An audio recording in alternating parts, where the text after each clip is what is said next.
I hate love. I can't love. I can't live with you.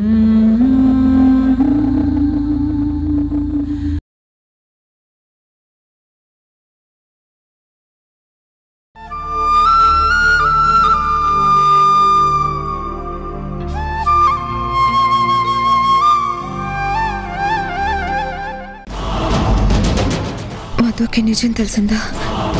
Madhu వెళ్ళిపోతుందా? ఇలా ఇప్పుడు అది లేకుండా నేను బ్రతకగలనా?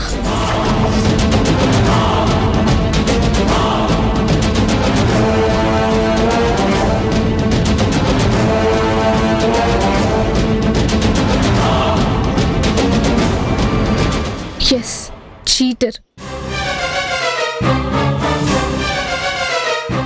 ఇతనే మా నాన్న అంటావా ధీరజ్?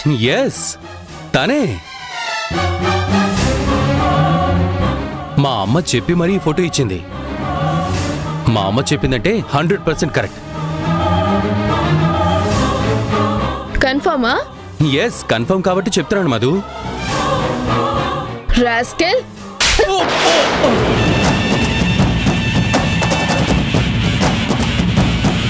ఏంటలా కుట్టావు? మీ ఫాదర్ని గిఫ్ట్గా ఇస్తే చంప పగలగొడతావా? తను మీ నాన్న కాదా? తనే నీ నాన్న అన్న ప్రూఫ్స్ నా దగ్గర ఉన్నాయి. నీ ప్రూఫ్స్, ప్రామిసెస్ ఎవరికి కావాలరా? నాకు కావాల్సింది మా అమ్మ కన్ఫర్మేషన్.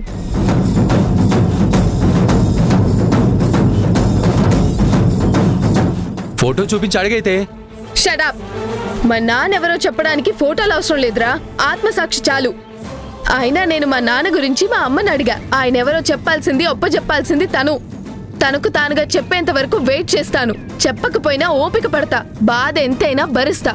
అంతేగాని ఈ లోపు మీరు ఇలాంటి చీప్ ట్రిక్స్ ప్లే చేస్తే ఇలాగే జంపలు పగిలిపోతాయి. గెట్ అవుట్, గెట్ అవుట్, పోరా.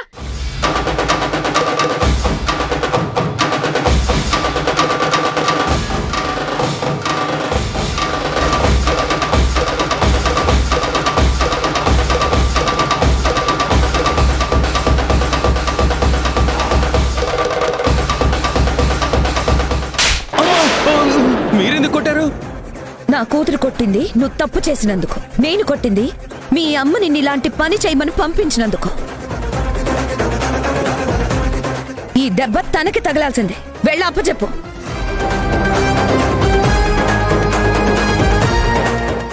మళ్ళీ ఇలాంటి పిచ్చి ప్రయత్నాలతో మా ఇంటికి వచ్చావో తిరిగి వెళ్ళటానికి కాళ్ళుండవు. ఈ రెగటిస్తాను, అర్థమైందా? ఏంట్రా ఊరిం చూస్తున్నా? పోరా పోరా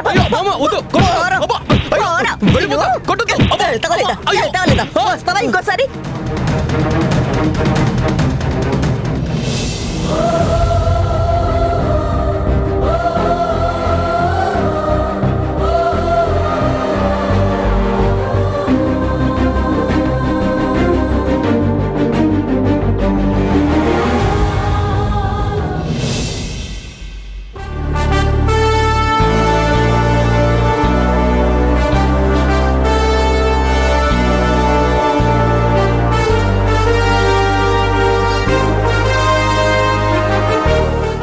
నగలన్నీ నావే.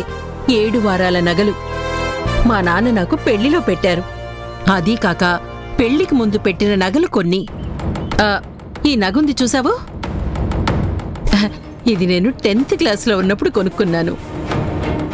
ఆ నగ ఇంటర్ పాస్ అయినప్పుడు చేయించిన నగ. ఇటు పక్కవన్నీ నా కష్టార్జితంతో చేయించుకున్న నగలు. కష్టార్జితం అంటే నొక్కేయడమేగా. నొక్కేడు వింటే నొక్కేయడం. అదే కష్టార్జితం అంటున్నావు కదా, కష్టపడి రెక్కలు ముక్కలు చేసుకుని సంపాదించిన సొమ్ము అంటున్నాను.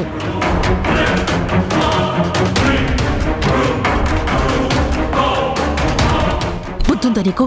ఎప్పుడు పడితే అప్పుడు, ఎక్కడ పడితే అక్కడ, ఏ మాట పడితే ఆ మాట అంటున్నావు. ధరణి వింటుందేమో అన్న కామన్ సెన్స్ లేదా? వింటే నా పరిస్థితి ఏంటి? అయ్యో, నువ్వు కూడా జనని వాళ్ళతో జాయిన్ అయ్యావా ఏంటి? పెళ్లి జరగకుండా ఉండాలని ప్లాన్ చేస్తున్నావా ఏంటి? అబ్బే అదేం లేదు. మరి నోరు మూసుకో.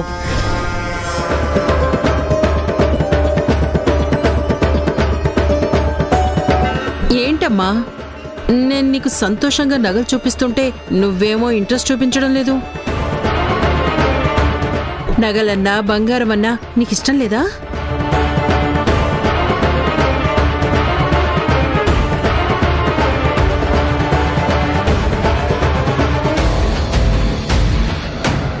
తనెక్కడో పరధ్యానంలో ఉంది కాబట్టి సరిపోయింది. లేకపోతే నువ్వన్న మాటలు వింటే పులిక్కిపడి నన్ను అనుమానంగా చూసేది. వెనుక ముందు చూసి మాట్లాడు ఇప్పటికైనా. సరే సరే. ధరణి, ఏమ్మా ధరణి?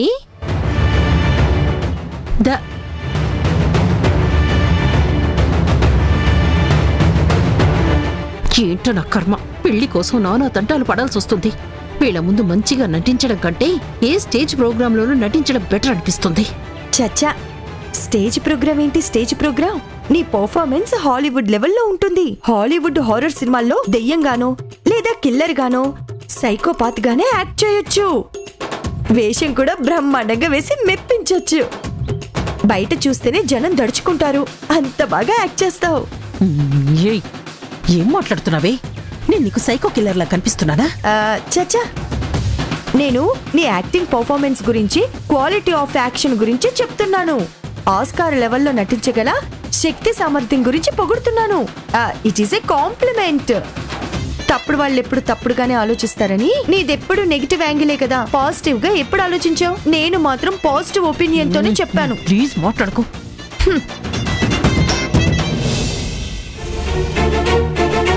ధరణి, ధరణి, ఏమిందమ్మా? ఎందుకు అంత తీక్షణంగా ఆలోచిస్తున్నావు? ఈ నగలు నీకు నచ్చాయా నచ్చలేదా? బాగున్నాయా బాలేదా? బాగున్నాయి అత్తయ్య. మరి ఆ మాట నేను అడిగేదాకా చెప్పవే. ఆడవాళ్లు నగలు చీరలు చూస్తే మురిసిపోతూ ఇది బాగుంది అది బాగుంది అని ఒంటి మీద వేసుకుని చీరలు, మెడలో నగలు వేసుకుని చూస్తారు. నువ్వేంటి అవేమీ పట్టించుకోకుండా ఇటో పరధ్యానంగా ఆలోచిస్తున్నావు? నిజం చెప్పు, నీ మనసు ఇక్కడ లేదు కదా? చెప్పమ్మా, మేమేం ఫీల్ అవ్వంలే. దేని గురించి అంతగా ఆలోచిస్తున్నావు? నేను మా నాన్న గురించి ఆలోచిస్తున్నాను. పెళ్ళేమో దగ్గర పడింది. 2 రోజుల నుంచి ట్రై చేస్తున్నాను. మా నాన్న ఫోన్ కలవడమే లేదు. ఇటు చూస్తేనేమో పెళ్లికి టైం లేదు. 2 days లో పెళ్లి ముహూర్తం ఉంది. నాన్నేమో అసలు లైన్లోకి రావడం లేదు. చాలా సార్లు ట్రై చేశాను. నాకేదో భయంగా ఉంది. దేనికమ్మా భయం? ప్రతాప్ గారు అర్జెంట్ పనిలో ఉండుంటారు. పెళ్ళని తెలుసు కదా. లేదండి, చెప్పడానికి ఆయన ఫోన్ కలిస్తే కదా. వస్తారో రారో అని చాలా టెన్షన్ గా ఉంది. వచ్చేస్తారులే అమ్మా. ఆయన ఉన్న దగ్గర సిగ్నల్ ఉండకపోవచ్చు కదా. ఆయన వెళ్ళేటప్పుడు 2 నెలలు అవగానే వచ్చేస్తాను అన్నారు కదా. ఈ మధ్యలో నీకు ఫోన్ చేయలేదా? 4 రోజుల్లో బయలుదేరుతాను అని చెప్పారు. ఏదో పనుంది చూసుకొని వచ్చేస్తానన్నారు. వేరే ఏరియాకి వెళ్తున్నట్టు కూడా చెప్పారు. మరి ఇంకేం? ఆ ఏరియాలో సిగ్నల్స్ లేవేమో. బయలుదేరడానికి రిటర్న్ వస్తారు కదా, అప్పుడు నీ మిస్డ్ కాల్స్ చూసుకుంటారు, నీకు ఫోన్ చేస్తారు. నువ్వేం వరి అవ్వద్దు. మీ నాన్న ఖచ్చితంగా వస్తారు. ముహూర్తం టైం కల్లా వచ్చి నీ నెత్తిన అక్షింతలు వేసి తీరుతాడు. నేను నమ్మకంగా చెప్తున్నాను. నువ్వు నా మాట నమ్ము. చూడమ్మా, నువ్వు ఈ నగలన్నీ వేసుకుని ఈ ఇంటి కోడలిగా రావాలి. 7 వారాల నగలు నిత్యం వేసుకుని లక్షణంగా కనబడుతూ ఉండాలి. ఇవన్నీ ఉత్తిత్తి మాటలే. ఒక్క నగ కాదు కదా, పెట్టుకోవడానికి పక్క పిన్ను కూడా ఇవ్వదు. పెట్టుకుంటే లక్ష్మీదేవిలా కనపడ్డం కాదు, తను మెట్టినింటికొస్తే లక్ష్మీదేవి వచ్చినట్టే అని చెప్పరాదు. అమ్మా ఏంటి ధీరజ్? అమ్మా! ధీరజ్,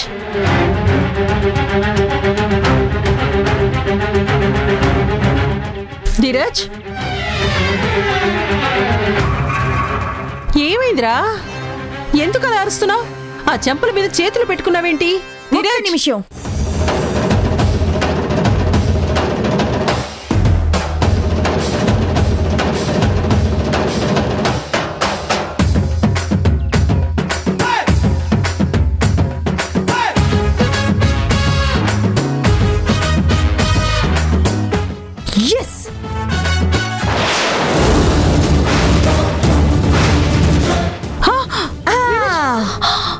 ఎవరిదో చెయ్యి పర్ఫెక్ట్ గా అచ్చుపడింది.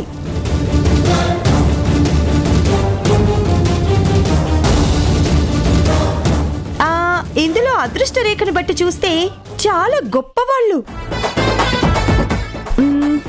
అదృష్ట జాతకులు అని చెప్పేయొచ్చు. పైగా ఇది ladies hand, so she is a lucky women.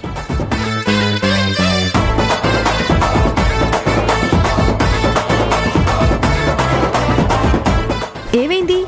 ఎవరినైనా గోకావా? చెంప చెల్లు మనిపించారా? తింటే తిన్నావులే, మంచి అదృష్ట జాతకం చేతుల్లో దెబ్బలు తిన్నావు. పడితే పట్టావు కానీ కుస్తీ అత్తరు అమ్మే వాళ్లతో పట్టావన్నట్టు భలే ఉందయ్యా. దెబ్బ తిన్న గొప్ప జాతకంతో తిన్నావు కాబట్టి నీ జాతకం కూడా మారిపోతుంది. సౌమ్య, నీది నోరా అపశకునాల స్టోరా? దెబ్బ తిని వాడు వస్తే అదృష్ట జాతకురాలి చేతిలో తిన్నావు, నీ జాతకం అంతా మారిపోతుంది అని అంటున్నావేంటి? ఒరి నాన్న, ఏమైందిరా? చెంప మీద వాత పడేలా కొట్టింది ఎవరు నిన్ను? ఎవరైతే ఏం కాని రాజమౌళి సినిమాలో స్టాంపులా భలే కొట్టింది. ఏయ్ సౌమ్య, నువ్వు మూస్తావా ముయ్యవా? ఏమైందిరా ధీరజ్? ఎవరు నిన్ను కొట్టారు? ఏం చెప్పమంటావమ్మా, నువ్వేదో ప్లాన్ చెప్పావు.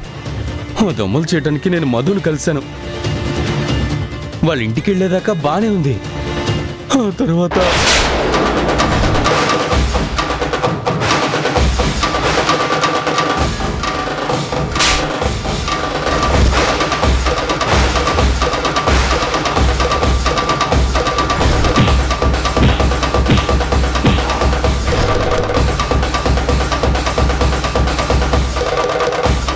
చివరికి నా చెంపలు వాయించి పంపించారు.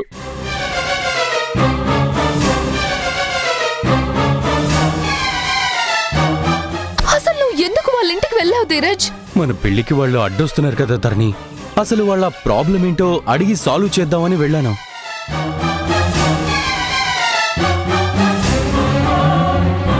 చిన్న విషయానికి ఇలా కొట్టేశారు. అమ్మ, అమ్మమ్మ, బిడ్డ ముగ్గురు కలిసి నా మాట వినకుండా అర్థం చేసుకోకుండా అడ్డమైన వాగుడు వాగి ఇలా నా చెంపలు బూరెలు వాచినట్టు వాచెలా కొట్టి పంపించారు.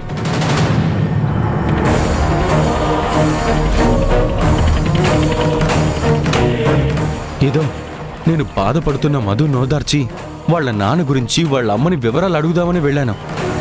మధుకి చెప్పట్లేదు కదా వాళ్ళ నాన్న వివరాలు, మధు ముందే చెప్పిద్దామని వెళ్ళాను.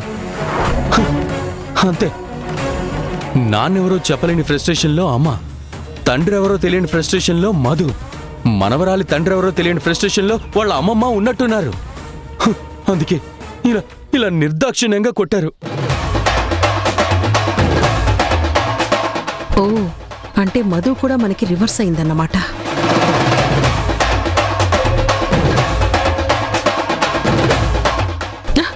నా కొడుకుని ఇలా కొట్టడానికి వాళ్ళకి చేతులు ఎలా వచ్చాయి? ఆ ముసల్ది ఏకంగా చీపురు కట్టుతో దాడి చేస్తుందా? దాని చేతులు విరిగిపోను. చిన్న విషయం నచ్చ చెప్పడానికి అడగడానికి వెళ్తే ఇంత దుర్మార్గంగా ప్రవర్తిస్తారా? అసలు వాళ్ళు ఆడవాళ్ళేనా? నేను ఇప్పుడే వెళ్ళి వాళ్ళని నిలదీస్తాను. నిన్ను కొట్టిన వాళ్ళని సహించను, వదిలిపెట్టే ప్రసక్తే లేదు. ఏం తప్పు చేసావని కొడతారు? ఆ అమ్మాయికి ఏదో నచ్చ చెప్దామని వాళ్ళ అమ్మ ముందే ఓదారుద్దామని వెళ్ళాడు. మన పెళ్లికెందుకు అడ్డుపడుతున్నారని అడగడానికి వెళ్ళాడు. దానికే ఇలా చేసుకుంటారా? కాస్త అంటే కాస్త బుద్ధి జ్ఞానం ఉండక్కర్లేదా? మధు ఆవేశపడిందంటే అర్థం ఉంది, చిన్నపిల్ల కాబట్టి. వాళ్ళకేమైంది? వాళ్ళని వదిలేస్తే మళ్ళీ మళ్ళీ ఇలానే దాడి చేస్తారు. వాళ్ళ సంగతి తేల్చాల్సిందే. వద్దు వద్దమ్మ వద్దు. వాళ్ళ పాపన వాళ్లే పోతారు. మంచి చేయబోతే చెడు ఎదురవుతుందంటారే, అదే ఇది. వీడేదో మధు బాధపడుతుంది, నన్నేదో ఆ అమ్మాయి వాళ్ళ నాన్న గురించి అడుగుతుంది చెప్దామని వెళ్తే ఇంత నీచగా ప్రవర్తిస్తారా? చిచిచి, తలుచుకుంటేనే బాధేస్తుంది. వాళ్ళ మీద ఎక్కడలేని అసహ్యం వేస్తోంది. అందుకేనండి మనం అసహ్యపడుతూ దూరంగా ఉంటే ఎలా? వాళ్ళకి తెలిసేలా చెయ్యాలి. వదిలేస్తే ఇంకా రెచ్చిపోతారు.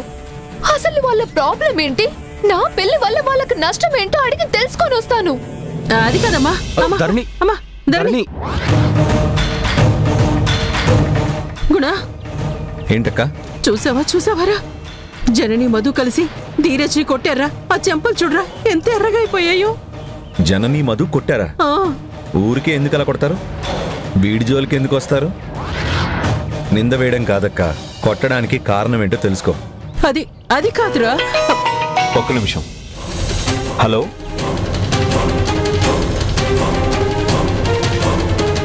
సరే నేను వెంటనే బయలుదేరి వస్తున్నాను.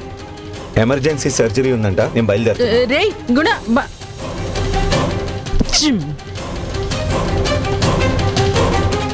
నా కొడుకుని కొడతారా? ఇంతకింత తీర్చుకుంటాను. అది కాదు మమ్మీ, నాకు అర్థం కావడం లేదు. అది వాళ్ళ నాన్న కోసం చూస్తుంది కదా. ఇప్పుడు వాళ్ళ నాన్న దొరికాడని చెప్తే ఎందుకు నమ్మలేదు? కొంప తీసి ఆ ప్రతాపే వాళ్ళ నాన్నని తనకి తెలిసిపోయిందటవా?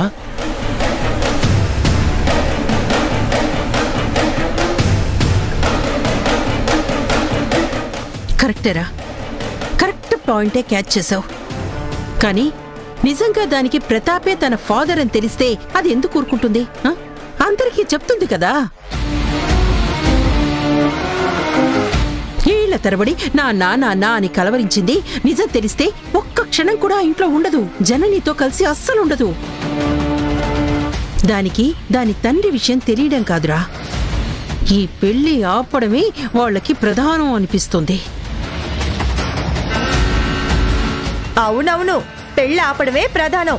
తెలిస్తే ఎందుకు ఊరుకుంటుంది? ధరణి గుణ కూతురని, తను ప్రతాప్ కూతురని అందరికీ చెప్పేస్తుంది కదా. అప్పుడు వెంటనే పెళ్లి ఆగిపోతుంది. అవునరా, వాళ్ళకి నిజం తెలిస్తే దాచుకునే మనుషులు కాదు. జనని ఏదో బ్రెయిన్ వాష్ చేసుంటుంది.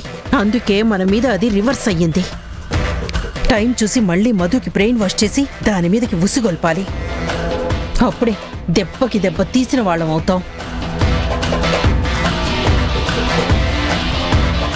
పద, మందు రాస్తా.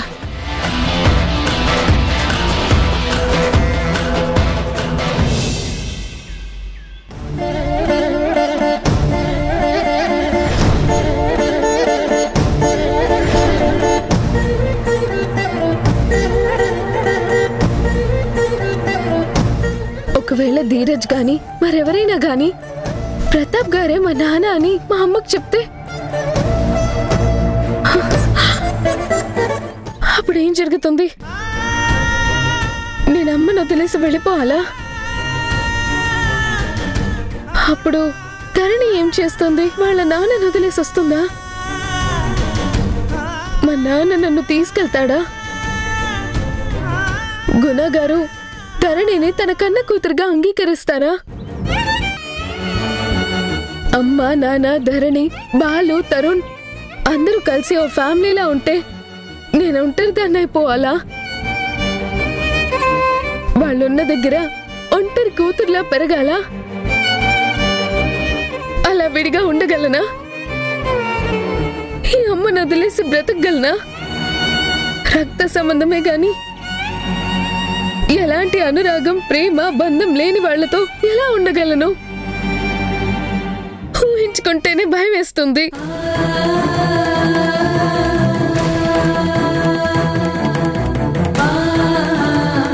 కొత్తగా ప్రతాప్ గారిని నాన్న అని ఎలా పిలవాలి? ఆయనకి ఆ పిలుపు కొత్తే కదా. నాకు ఆ పిలుపు కొత్తగా ఉండదా? ఆరాట పడటం వేరు, అనుభవాల్లోకి వచ్చినప్పుడు ఇబ్బంది వేరు.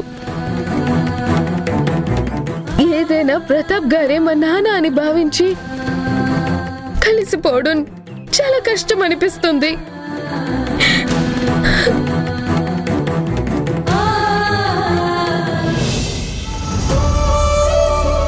చూసావమ్మా, చూసావా అది ఆ ధీరజ్ని ఏమందో, ఎలా చెంప చెళ్ళు అనిపించిందో.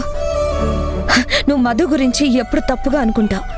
మీ అమ్మంటే నీకు రెస్పెక్ట్ లేదు, దాని మాట అంటే లెక్కలేదు, దానికి విలువ ఇవ్వవు అని చాలాసార్లు అన్నావు. కానీ తను చూసావా, నా మీద ఎంత విశ్వాసం, ఎంత నమ్మకం, ఎంత ప్రేమ మనసులో దాచుకుందో. తను నన్ను ఎన్నైనా అనొచ్చు, మేమిద్దరం తల్లి కూతుళ్ళం అనే భావన దానికుంది. ఒక పరాయివాడు నన్ను పల్లెత్తి మాట అన్నా సహించలేదని నీకిప్పుడు స్పష్టంగా అర్థమైంది కదా. నేను చెప్తే తప్ప అది ఎవరు చెప్పినా ఎవరిని తన తండ్రిగా అంగీకరించదమ్మా. అదమ్మా, అది నా కూతురు మధు అంటే. ఇన్నేళ్ళు ఈ మౌనం దానికోసమే, దాని మీద ప్రేమతోనే. నాది పిచ్చి పిచ్చి అన్నావు కదా, ఇప్పుడు అర్థమైందా? ఎవరికి ఎవరి మీద పిచ్చుందో, ఎంత పిచ్చి ప్రేమ ఉందో. దానికి నాకు పేగు బంధం లేకపోవచ్చు, కానీ పెంచిన బంధం ఉంది.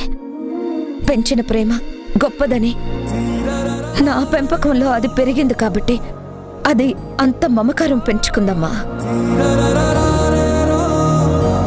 దాన్ని విడిచి నేను, నన్ను విడిచి అది ఉండలేమమ్మా, ఉండలేము.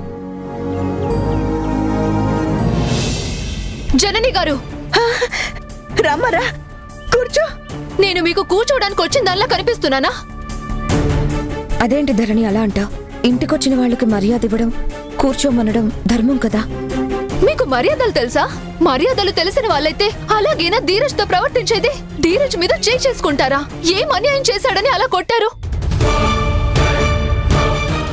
తప్పంతా నాదే, కావాలంటే సారీ చెప్తాను. సారీ చెప్పాల్సింది నాకు కాదు, ధీరజ్ కి. తనే తప్పు చేయలేదు, ఎవరికి సారీ చెప్పాల్సిన అవసరం లేదు. ఆ తల్లి కొడుకులు ఎలాంటి వాళ్ళో నీకు తెలీదు.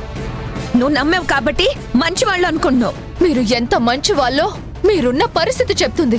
నిజంగా మంచివారైతే గుణగారు మిమ్మల్ని ఎందుకు వదలని?